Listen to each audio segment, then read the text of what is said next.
जो नतियाँ रोज़ा ने तो चकवाल फ्रूट मंडी खलोते हैं तो वार जमरात ने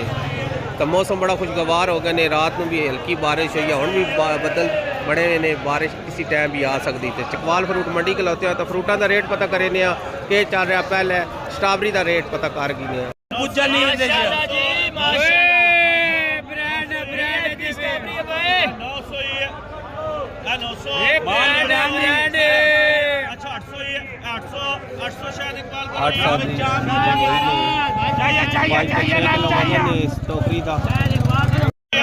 आठ सौ की स्ट्रॉबेरी हुई ने 5 तो 6 किलो भाई राने को कुछ नहीं कि भाई कितने दी स्ट्रॉबेरी कितनी ने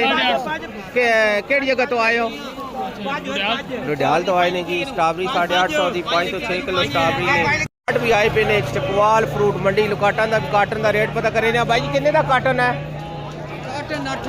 800 तो वजन कितना में वजन होता है 6 किलो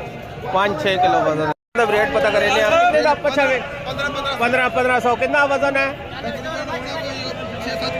जी 6-7 किलो तो भाई राने को जनाब पता करे 1500